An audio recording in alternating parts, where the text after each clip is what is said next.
What's going on, everybody? Welcome back to the Scale News Update. If you're not familiar with the show, this is where we talk about the news topics that happened over the last week pertaining to the scale world of RC. This week, we've got a small handful of topics, but let's jump into them. Last week, I missed a sneak peek from Proline by the Fire by Proline, and this was a 70s Dodge Ramcharger, and they had this on display at their tent at the event, and I had gone to their tent to get my registration band and things like that, but I missed the body, just didn't see it.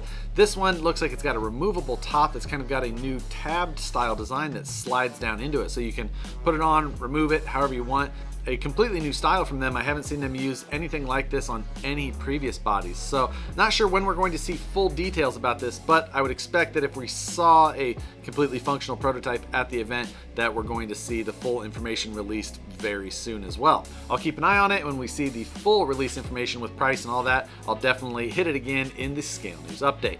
Last week in the news, we talked about the release of the new Vanquish Products VS410 chassis kit, and over this last week, I put out a couple of videos showing conversions from a stock SCX-10-2 to the new VS410 chassis kit in a step-by-step way, showing you just how easy it is to convert an existing vehicle over. And then yesterday, I actually released a video showing a custom build using TRX 4 axles underneath the same chassis. In the build using the TRX 4 axles, I was actually able to use almost all stock SCX-10-2 suspension links, stock TRX 4 steering link, and then only needed to make two simple links for the drag link and panhard.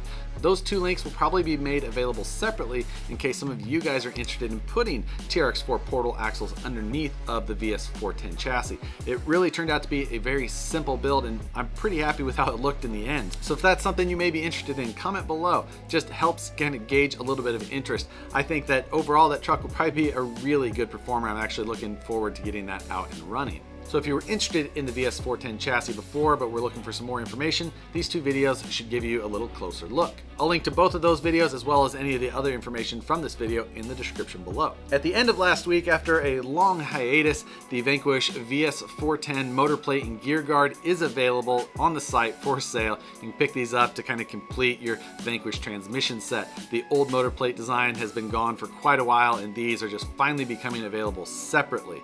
This is one of those parts that people have been looking for quite a while, and now, again, finally available separately. You can grab them now, but they're in production, so you'll see those continue to be on the site. Over the last several days, we did see several more pictures of that SSD Builders Kit that's coming. We saw some further pictures showing that it's an SCX style chassis. We did see a plastic transmission as well as a plastic fuel cell. At this point, we know that it's a builder's kit and it comes with no tires, wheels, bumper, or body, and it sounds like it's going to be in the mid $400 range. Again, we still haven't seen any final details on it yet or final pictures, anything like that, but as we do, we'll take a closer look. Last week, Matt and I both posted our Ultradusion monthly Mayhem finale videos. We showed all of the head-to-head racing that we did, and even though Matt clearly stopped in the slow race, he's claiming a victory, but I'll give it to him this time. So Matt is selling his Harley Resigns Beat by a Tractor shirts. If you're interested in them, you can click his link, buy one of his shirts.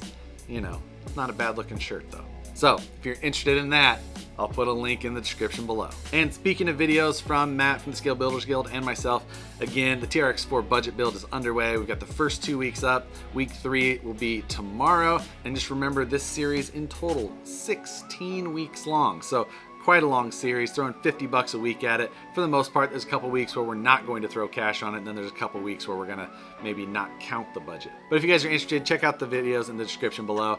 This one should be pretty fun just to see how these two TRX4 sports end up. But that pretty much wraps up any news topics for the week. It's kind of slower going into a holiday weekend, so it was kind of expected to be just a little bit less news than normal. But what we do have coming up is summer. Last week, I decided to ask a question rather than ask 4 questions to answer, and I actually liked how that came out way better. It was way more interesting reading all of the answers than rather just having me answer a handful of questions. So I think we're going to continue with that portion, and this week the question is going to be, what events do you guys have planned for the summer? Next week I leave for Horizon Fest out in Champaign, Illinois. I'll be there on Friday only, and then I'll be at K&K on Saturday only. So hopefully some of you guys will be at those two events, get to say hello. And if this year just isn't your year for traveling to events, what is the one event you would like to hit more than any other? I'm looking forward to hearing some of these answers, just to hear what some of the big events may be, especially some of the ones that might be outside of the US or things like that. There's definitely some big ones overseas that I would like to go to as well. But with that, guys, that's gonna wrap up this week's news. Hope you have an awesome week. I hope you had a meaningful Memorial Day as well. Hit the like button if you enjoyed these videos. Subscribe if you're not already. Hit the notification bell so you see the videos as soon as they get uploaded. Again, thanks for watching, and we'll see you on the next one.